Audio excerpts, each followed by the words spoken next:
Hello, everyone. This is Tom Fox, and I'd like to welcome you to the Daily Compliance News.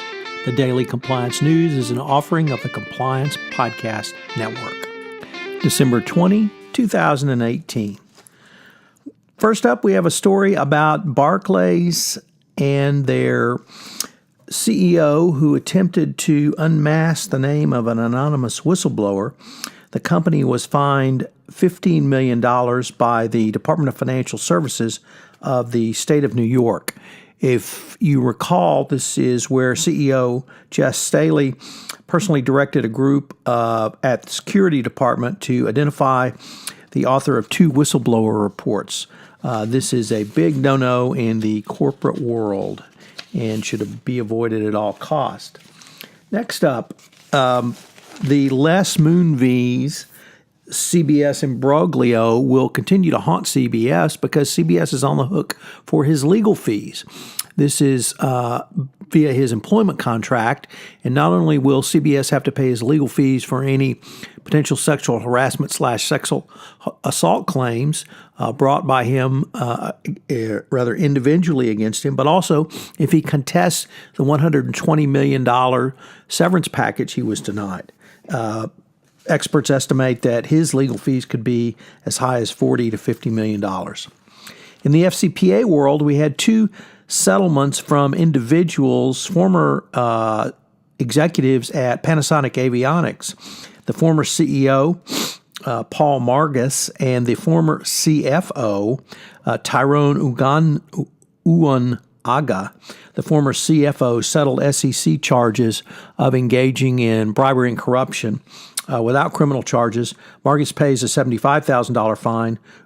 Uwanaga pays a $50,000 fine and is barred for 5 years from practicing as an SEC before the SEC as an accountant.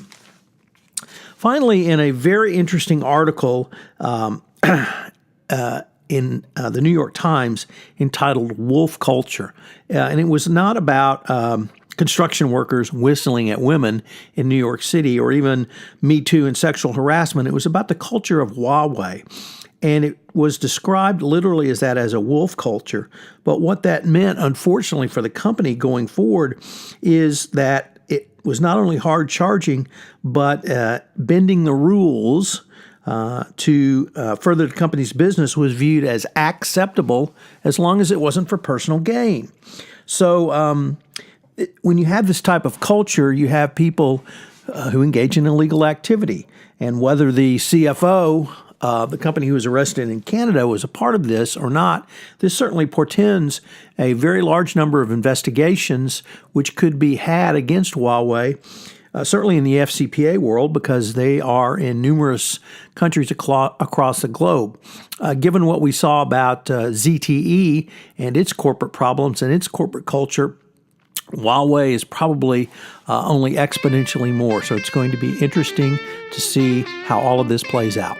As I previously indicated, I've decided to move forward with the daily compliance news into 2019 each day. If there's a different format or different information distribution that you would like, please give me a shout and let me know. tfox@tfoxlaw.com. Also, I hope you will check out some of the new offerings on the Compliance Podcast Network. Jay Rosen and myself have started a new podcast series, Popcorn and Compliance, a look at compliance through the lens of the movies, that premiered Saturday, December 8th, and will post bi-monthly on Saturday for your entertainment and enjoyment listening pleasure.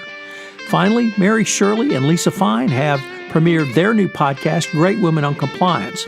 I hope you will check that out. It's a great podcast series. We have several other offerings that we are in production and will go live after the first of the year on the Compliance Podcast Network.